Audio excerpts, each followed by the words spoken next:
नमस्कार. स्वाभिमानी TV news चॅनलच्या बातमीपत्रात आपलं स्वागत.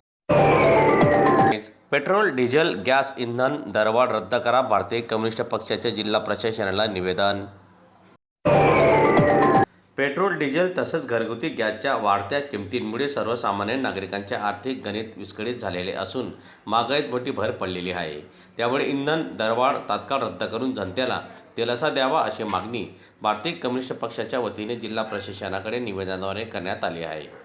दरम्यान पेट्रोल, डिझेलच्या दरवाढीमुळे वाहतूक खर्च वाढून जीवनावश्यक वस्तूंच्या किमती गगनाला भिडलेल्या आहेत. तसेच घरगुती गॅस सिलेंडर महाग झाल्याने सर्वसामान्य कुटुंबावर आर्थिक ताण वाढलेला आहे. शेतकरी, कामगार, लघु व्यावसायिक आणि मध्यमवर्गीय कामगारांना याचा मोठा फटका बसत आहे. यावेळी भारतीय कम्युनिस्ट पक्षाच्या पदाधिकाऱ्यांनी प्रशासनामार्फत शासनाकडे इंधन दरवाढ रद्द करण्याची मागणी केली.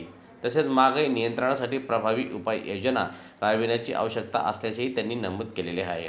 दरम्यान यावेळी निवेदन देण्यासाठी भारतीय कम्युनिस्ट पक्षाचे पदाधिकारी उपस्थित होते. आज देशामध्ये पेट्रोल, डिझेल आणि घरगुती गॅसचा भाववाढीमध्ये अतिशय उच्चांक गाठलेला आहे. सर्वसामान्यांना जगणं अतिशय मुश्किल केलेलं आहे. शेतीचा खरीप हंगाम सुरू झालेला आहे.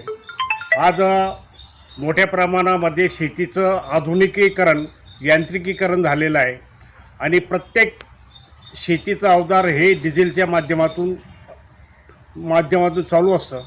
त्यासाठी आमची विनंती आहे की भारतीय कम्युनिस्ट पक्षाने किसान सभेच्या माध्यमातून शेतकऱ्यांना मुबलक डिझेल पुरवठा व्हावा, घरगुती गॅसचं जे भाववाढ आहे ही मागे घ्यावी आणि गेल्या महिन्याभरामध्ये पेट्रोल आणि डिझेलच्या भाववाढीमध्ये 4 वेळा उच्चांक गाठलेला आहे.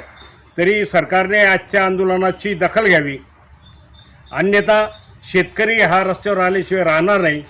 आणि म्हणून शेतकऱ्यांचा हाल, एकीकडे कांद्याला भाव नाही, एकीकडे उत्पादन मालाला भाव नाही आणि त्यामध्ये आता खरीपाच्या माध्यमातून सुद्धा शेतकरी जी मशागत करीत आहे, या मशागतीला ज्या डिझेलची जोड हवी आहे, पण ते डिझेलसुद्धा आज मे नासे झालेलं आहे. तरी सरकारने शेतकऱ्याला मुबलक प्रमाणामध्ये डिझेलचा पुरवठा द्यावा आणि आज जी भाववाढ झालेली आहे ती भाववाढ मागे घ्यावी अशी भारतीय कम्युनिस्ट पक्ष व किसान सभेच्या माध्यमातून आम्ही आज मागणी करीत आहोत.